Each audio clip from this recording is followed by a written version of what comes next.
लालची भाभी।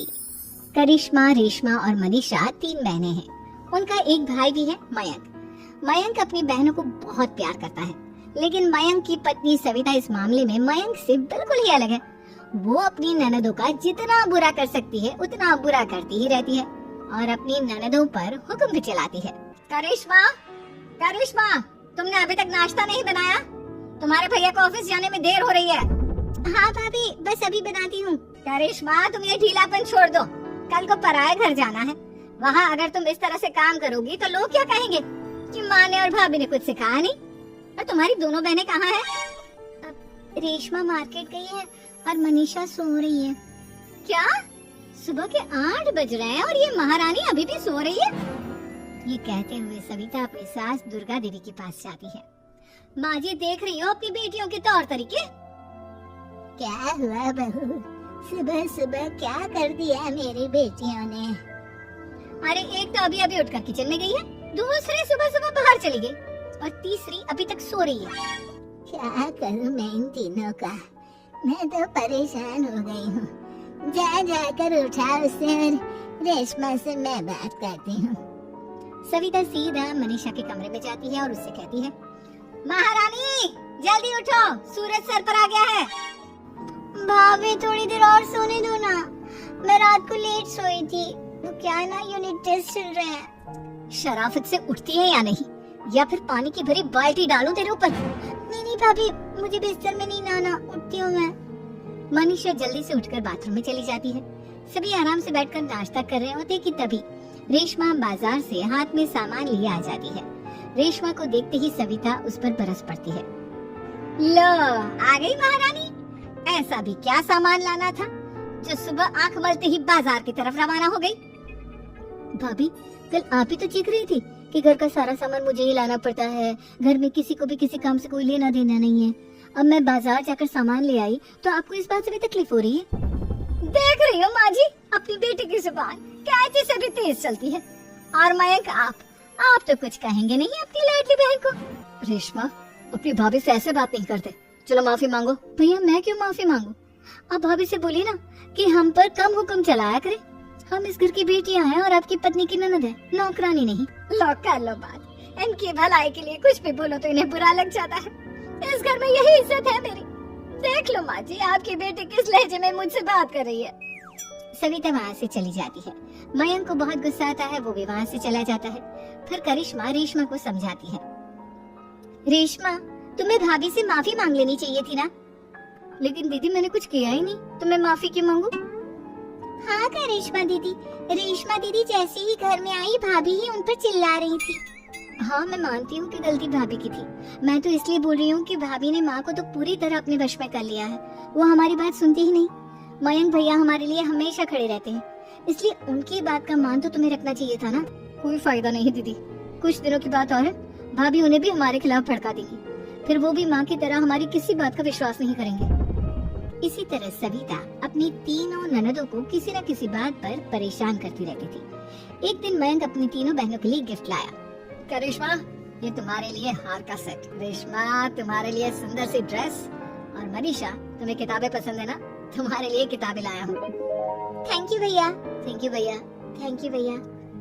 करिश्मा, तुम्हारा नेकलेस कितना सुंदर है, ये भैया कहाँ से ले आए होंगे? मैंने भैया को 3 दिन पहले फोन पर ये डिजाइन दिखाया था और आज भैया ये ले आए। सविता तो अपनी ननदों के गिफ्ट्स देखकर जल गई और करिश्मा का नेकलेस तो उसे भी बहुत पसंद आया था। अपनी बहनों के लिए कितना अच्छा नेकलेस लेकर आए हैं, मुझे कभी कोई गिफ्ट नहीं दिया। मैं आज ही ये हार चुरा लूंगी। रात में सविता करिश्मा का हार चुरा लेती है और इसी तरह उसे अपनी ननदों की जो भी चीज अच्छी लगती वो उसे मांगती नहीं, बल्कि रात के अंधेरे में चुरा लेती। इसी तरह दिन बीतते गए और सविता ने मयंक के दिल में भी उसकी बहनों के लिए नफरत पैदा कर दी। एक दिन मयंक ने करिश्मा और रेशमा के लिए रिश्ता देखा और ये बात उसने घर में सबको बताई। माँ, करिश्मा और रेशमा के लिए बहुत अच्छा रिश्ता आया है, वो लोग कल इन्हें देखने आ रहे हैं। आप और सविता मिलकर सारी तैयारी कर लेना। ये सुनकर करिश्मा और रेशमा खुश हो जाती है, लेकिन सविता सोचती है, अगर इन दोनों बहनों की शादी हो गई तो घर और बाहर का काम कौन करेगा? मनीषा तो 1 नंबर की कामचोर है, उससे तो किसी बात की उम्मीद लगाना ही बेकार है। मुझे इस शादी को रोकना होगा। अगले दिन सभी लड़के वालों के स्वागत की तैयारी करने में लगे होते हैं। तभी मयंक अपनी बहनों से आकर कहता है, तैयार हो गई तुम दोनों? देखो दोनों लड़के बहुत अच्छे हैं, मैं कोई कसर नहीं छोड़ना चाहता, इसलिए तुम उनके सामने अच्छे से बिहेव करना और अपनी भाभी से लड़ने मत लग जाना। करिश्मा, तुम वो नेकलेस पहन लो ना जो मैं तुम्हारे लिए लाया था। भैया मैं बहुत देर से वो नेकलेस ढूंढ रही हूँ, लेकिन मुझे मिल ही नहीं रहा। क्या तुमने नेकलेस खो दिया? तुम्हें पता भी है वो कितना महंगा था? तुम कोई काम ढंग से नहीं कर सकती। मयंक गुस्से में वहाँ से चला जाता है। थोड़ी देर बाद लड़के वाले भी आ जाते हैं। वो दोनों बहनों को पसंद कर लेते हैं और रिश्ता पक्का हो जाता है। लेकिन सविता के दिमाग में तो कुछ और ही खिचड़ी पक रही थी। वो पंडित जी के पास करिश्मा की कुंडली लेकर जाती है और उन्हें पैसे देकर करिश्मा की कुंडली बदलवा देती है। जब लड़के वालों के पास करिश्मा की कुंडली जाती है तो वो दुर्गा को फोन करते हैं। बहन जी, हमने करिश्मा की कुंडली अपने पंडित जी को दिखाई थी। आपकी बेटी की कुंडली नहीं बल्कि दोषों का पिटारा है। देखिए, मैं और मेरे पति इन सब बातों में बहुत विश्वास करते हैं, इसलिए हम आपकी बेटी से अपने बेटे की शादी नहीं करा सकते। इस तरह करिश्मा का रिश्ता टूट जाता है और सभी घर वालों को बहुत दुख होता है।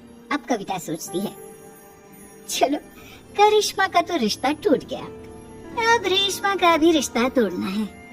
क्या करूं क्या करूं? अब सविता आवाज बदलकर किसी अननोन नंबर से रेशमा के होने वाले ससुराल में फोन करती है। हेलो, मैं कौन हूँ कौन नहीं ये आपके लिए जानना जरूरी नहीं, बस इतना सुन लो कि रेशमा का 2 साल से किसी के साथ अफेयर चल रहा है। बस रेशमा का रिश्ता तोड़वाने के लिए सविता का इतना कहना काफी था। अब रेशमा का भी रिश्ता टूट गया। मयंक और दुर्गा देवी ने रेशमा को खूब खरी खोटी सुनाई और उससे बार बार उस लड़के के बारे में पूछने लगी। आप दोनों मुझे क्यों परेशान कर रहे हो? अरे कोई लड़का होगा मेरी लाइफ में तो मैं बताऊंगी ना, जब कोई है ही नहीं तो कहाँ से लाऊं मैं कोई लड़का? तेरे होने वाले ससुराल वालों को फोन किसने किया था? माँ मैं नहीं जानती किसने फोन किया था, मैं सच कह रही हूँ। मैं तो पहले ही कह रही थी इसके लगाम खींच कर रखो, लेकिन मेरी सुनता ही कौन है? आप चुप रहिए भाभी, ये सब आपका ही किया धरा है। अब तीनों बहनों को विश्वास हो जाता है कि ये सब उनकी भाभी ही कर रही है। तीनों बहनें अपनी भाभी को सबक सिखाने के लिए एक वकील कर लेती हैं और घर में हिस्सा मांगा। देखो भैया, माँ बाप की जायदाद में जितना बेटों का हक होता है उतना ही बेटियों का, इसलिए इस घर के 4 हिस्से होंगे और हमें अपना हिस्सा चाहिए। मैंने तुम्हारे लिए क्या क्या नहीं किया और तुम इस घर में हिस्सा मांग रही हो? भैया, आप और माँ हम बहनों की कोई बात नहीं सुनते हो और भाभी हमारी शादी नहीं होने देगी क्योंकि उन्हें लगता है कि आप हमारी शादी में ज्यादा पैसा लगाओगे और उन्हें हम जैसी फ्री की नौकरानी कहाँ मिलेगी। तो हम भाभी के साथ तो रह नहीं सकते, हम बहनों को अपना हिस्सा चाहिए। अरे तुम्हें शर्म आनी चाहिए अपनी भाभी पर ऐसा इल्जाम लगाते हुए, वो तुम्हारे बारे में कितना सोचती है। हाँ माँ, भाभी हमारे बारे में बहुत सोचती है, दिन रात बस यही सोचती रहती है कि किस तरह से अपनी तीनों ननदों को परेशान करूं और कभी मुझे पढ़ने भी नहीं देती। दोनों बहनों का रिश्ता भी तो इन्होंने ही तोड़वाया है और रात में हमारे कमरे में आकर हमारी चीजें भी चुराती हैं। इसी तरह सविता की तीनों ननदें अपनी बात पर अड़ी रही। अब कोर्ट में तारीख भी शुरू हो गई। जब सविता को लगा कि उसकी तीनों ननद इतनी आसानी से नहीं मानने वाली, तो उसने अपने पति और सास को सारी सच्चाई बता दी और अपनी तीनों ननद से माफी मांगी। मयंक और दुर्गा को भी अपनी गलती का एहसास हो गया। अब सविता खुद करिश्मा और रेशमा के लिए अच्छा रिश्ता ढूंढती है और उनकी शादी करवाती है।